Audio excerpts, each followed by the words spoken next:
দেখো, অস্ট্রেলিয়াকে একমাত্র সেমিফাইনালেই হারানো যায়। অস্ট্রেলিয়া যদি ফাইনালে উঠে যেত, বাপের ক্ষমতা ছিল না অস্ট্রেলিয়াকে হারানো।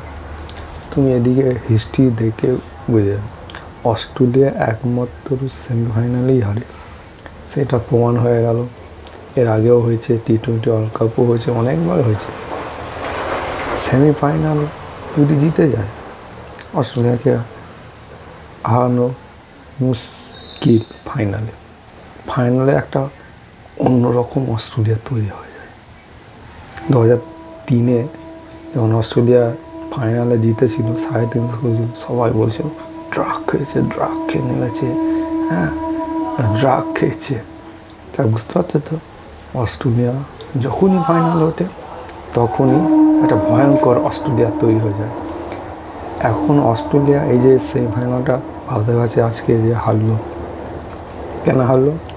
অস্ট্রেলিয়ার বোলিং একদম দুর্বল হয়ে গেছে, ব্যাটিং ঠিকঠাকই আছে।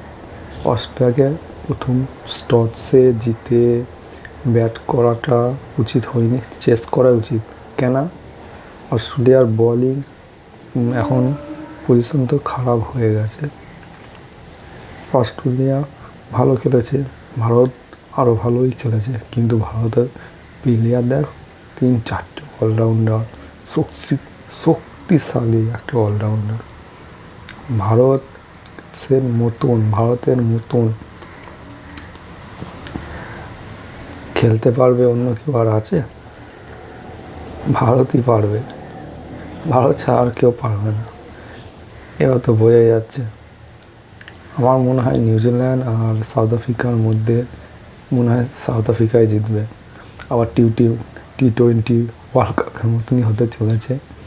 আবার মনে হয় ভারত ফাইনাল জিততেও পারে, হারতেও পারে। আমি চাইবো ভারতই জিতুক। কেন 2023 বিশ্বকাপের ফাইনালে কীরকমভাবে হারলো, মানে প্রথম ভারত ব্যাট করে 240 রান করলো। ভারত সবথেকে ভালো করে চেস করতে, ভারতকে সব সময় চেস করা দরকার। কিন্তু রান কম করে 300 নিচে করেই এটা করতে হবে, নাহলে ভারতের অবনতি তো লেখাই আছে।